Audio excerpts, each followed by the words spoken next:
Hello friends, welcome to यद नया investment academy. आज हम बात करने वाले हैं गोल्ड फाइनेंसिंग कंपनीज के बारे में, और उसमें अगर हम स्पेसिफिकली बात करेंगे तो वो मुथूट फाइनेंस के बारे में बात करेंगे।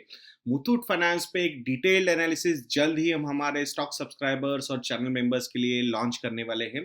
तो ये उससे पहले का एक थोड़ा सा pre cursor kind of thing है, जहाँ पे हम आपको एक्सप्लेन करने की कोशिश करेंगे कि कैसे ये पर्टिकुलर बिजनेस पे थॉट प्रोसेस चेंज होती हुई नजर आ रही है।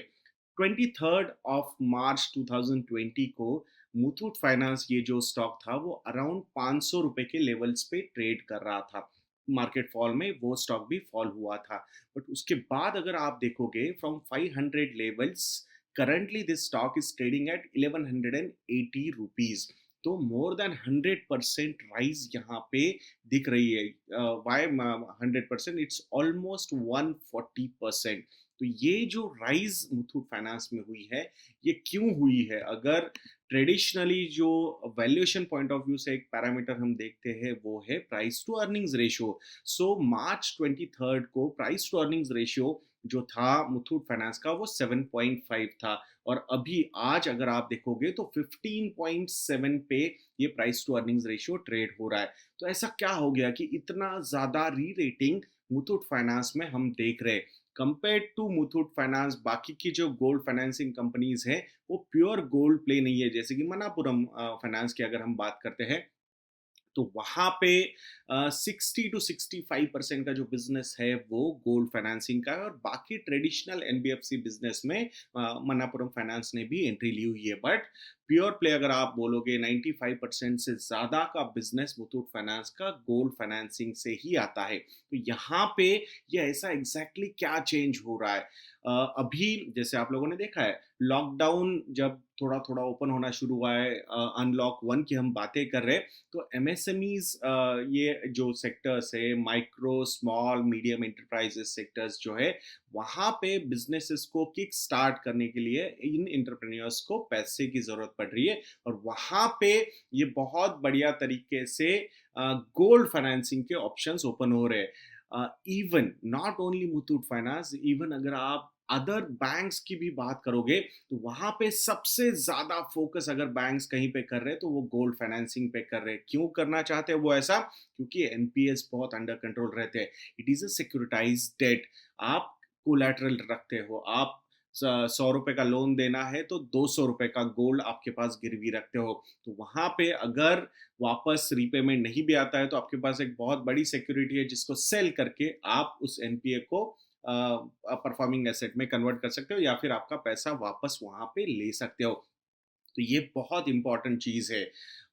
टोटल ऑल ओवर इंडिया में अगर हम बात करेंगे, हाउस होल्ड्स के पास जो नंबर्स आता है सामने, 25,000 टन ऑफ गोल्ड है सारे, अगर इंडियन हाउस होल्ड्स में आप देखोगे तो वहां पे ये बहुत बड़ा एक एसेट क्लास है जो कंप्लीटली अनयूटिलाइज्ड है। और ये जो सिचुएशन हमने देखी है, 100 साल में एक ऐसे पेंडेमिक देखा जाता है जो सिचुएशन अभी हम अभी फेस कर रहे हैं। तो वहां पे survival is going to be the main thing for all the businesses, भले वो छोटे छोटे बिजनेसेस हो या बड़े बिजनेसेस हो। तो यहाँ पे एनबीएफसीज में या फिर बैंक्स ने जो फोकस करना शुरू किया है, anyways they are not going to focus too much on business loans, तो वो बड़े बिजनेस लोन्स जो होते हैं, तो यहाँ पे फोकस चल रहा है छोटे छोटे छोटे रिटेल लोन्स पे। तो वो एक आइडियल सिनारियो इन कंपनीज के लिए डेवलप होता हुआ नजर आ रहा है, और इसी का फायदा मुथूट फाइनेंस को बहुत ज्यादा मिल रहा है। जैसे कि आपने देखा, बहुत सारे बैंक्स, आईसीआईसीआई बैंक हो, एचडीएफसी बैंक हो, या फिर पीएसयू बैंक हो, एसबीआई हो, कैनरा बैंक हो, कॉर्पोरेशन बैंक हो, बहुत सारे बैंक्स ने गोल्ड लोन्स पे फोकस करना शुरू किया है। Obviously they need to keep on lending, और वो क्रेडिट ग्रोथ लाना बहुत जरूरी है। बट उनको वो भी डर है कि भाई एनपीएस ना बढ़ जाए, एनपीएस बढ़ जाएंगे तो फिर कैपिटल का प्रॉब्लम हो जाएगा अपने पास, फिर कौन कैपिटल इन्फ्यूज करेगा बैंक्स में?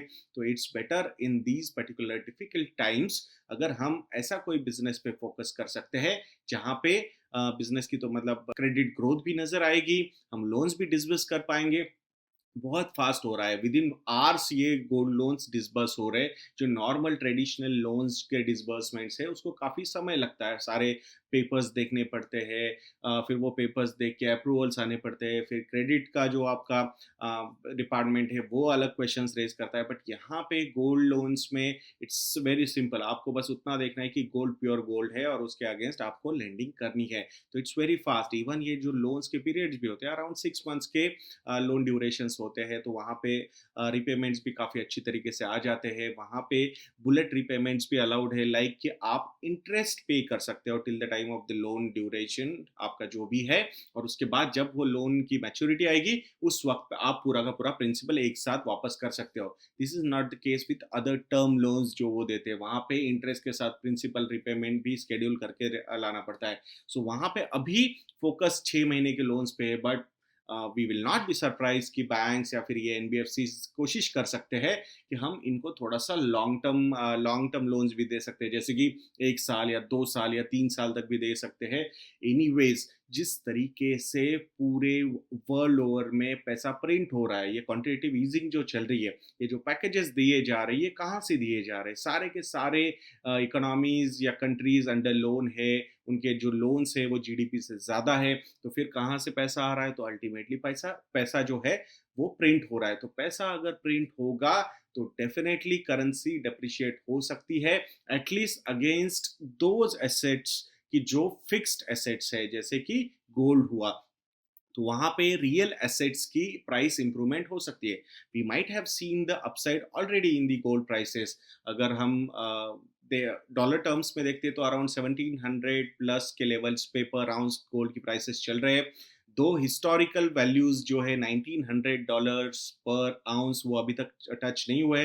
We will not be surprise, क्योंकि बैलेंस शीट जिस तरीके से एक्सपांड हुई है सारी कंट्रीज की, तो वहाँ पे currency depreciation against these real asset of, I am not talking about real estate, these are real assets like gold या फिर other commodities जो होते हैं, जो मतलब फिनिश नहीं होते, तो वो कंटिन्यू रहते हैं वैसे वैसे, एक या दूसरे फॉर्म में वो रह सकते हैं। तो वहाँ पे गोल्ड के प्राइसेस भी इम्प्रूव हो सकते हैं। इंडिया में अगर स्पेसिफिकली आप बात करोगे तो गोल्ड के प्राइसेस इंप्रूव होने के दो रीजन है। एक तो वर्ल्ड ओवर में गोल्ड के प्राइसेस इंप्रूव हो रहे हैं डॉलर टर्म्स में, एंड यहाँ पे इंडिया में अगर हमारी करेंसी और ज्यादा डिप्रिशिएट होती है because of the interest rate difference और the inflation difference between the developed world, specifically against the United States of America's economy and their currency। तो वहाँ पे दो तरीके से और ज़्यादा गोल्ड की प्राइसेस बढ़ सकते हैं।